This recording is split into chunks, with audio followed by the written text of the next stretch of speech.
Hello அன்பு நண்பர்களே, அனைவருக்கும் வணக்கம். இன்றைக்கி நம்ம இந்த வீடியோவில் எதை பற்றி பார்க்க போகிறோம் அப்படின்னு பார்த்தீங்கன்னா, தமிழகத்தில் மிக மிக முக்கியமான செய்திகள் நமக்கு கிடைக்கப்பட்டிருக்குங்க. என்ன அப்படின்னு பார்த்தீங்கன்னா, தற்சமயம் விவசாயிகளுக்கு ஒரு முக்கிய அப்டேட்டு வந்தாச்சு.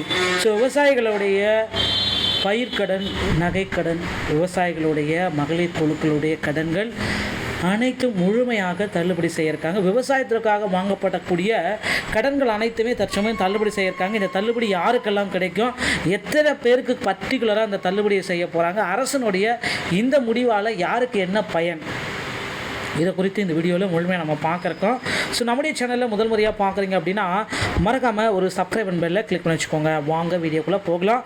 ஸோ விவசாயிகளுக்கு 10 லட்சம் வரை முதலீட்டு கடன் வழங்கப்படும். 6 கோடியில் வேளாண் தர நிர்ணய ஆய்வகம் அமைக்கப்படும். ராமநாதபுரம், விருதுநகர், மதுரை, சிவகங்கை ஆகிய மாவட்டங்களில் சீமை கருவேல மரங்களை அகற்ற நடவடிக்கை எடுக்கப்படும். சீமை கருவேலை மரங்களை அகற்றிவிட்டு மிளகாய் சாகுபடியை ஊக்குவிக்க 11.74 கோடி நிதி ஒதுக்கீடு செய்யப்படும். 2025 மற்றும் 26 ஆண்டில் விவசாய பயிர்க்கடன் தள்ளுபடி செய்யும் திட்டத்தின் கீழ் 1472 கோடி ரூபாய் தள்ளுபடி செய்யப்படும். ஸோ இப்போ பார்த்தீங்கன்னா இந்த தள்ளுபடி செய்யப்படும் அப்படின்றத தெளிவாக விவசாயிகளுக்கு குறிப்பிட்டே சொல்லிட்டாங்க. ஸோ அரசிடமிருந்து இந்த தள்ளுபடியுடைய அறிவிப்பு தற்சமயம் வந்தாச்சுங்க. அதனால் என்ன நடக்கும் அப்படின்னு பார்த்தீங்கன்னா, நிறைய பேருக்கு பார்த்தீங்கன்னா மகிழ்ச்சியை அள்ளி கொடுக்குற செய்தியும் கூட சொல்லலாம். ஸோ தள்ளுபடி இவங்களுக்கு எல்லாத்துக்குமே கிடைச்சது அப்படின்னா பார்த்திங்கன்னா அரசிடமிருந்து மீண்டும் ஒரு மகிழ்ச்சியான செய்தியை இவங்க பெறுகிறார்கள் அப்படின்றத தெளிவாக நம்ம குறிப்பிடலாங்க.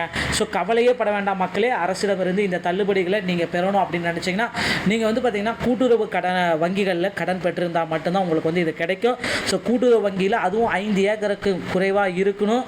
5 லட்சம் ரூபாய்க்குள்ளே நீங்கள் கடன் வாங்கியிருந்தீங்கன்னா இந்த தள்ளுபடியை நீங்கள் பெறுவதற்கு முற்றிலும் தகுதி வாய்ந்தவர் அப்படின்றத நம்மளால் சொல்ல முடியுங்க. ஸோ மக்களே கவலையப்பட வேண்டாம். அடுத்தடுத்த அறிவிப்புகள் பார்த்திங்கன்னா விவசாய கடன் தள்ளுபடியை குறித்து மீண்டும் ஒரு நல்ல அறிவிப்பை அரசிடமிருந்து நம்ம பெறலாம். இந்த தகவல்கள் பார்த்திங்கன்னா உங்களுக்கு ரொம்ப இம்பார்ட்டண்ட்டாக இருக்கும் அப்படின்னு நான் நினைக்கிறேன். ஸோ கண்டிப்பாக நம்ம சேனலை நீங்கள் சப்ஸ்கிரைப் அண்ட் பெல்லை கிளிக் பண்ணி வச்சுக்கோங்க. ஸோ அடுத்தடுத்த வீடியோக்களை இன்னும் நல்ல விதமான செய்திகளை நான் உங்களுக்கு சொல்ல இருக்கேங்க. நன்றி, வணக்கம். அடுத்த வீடியோவில் உங்களை சந்திக்கிறேன்.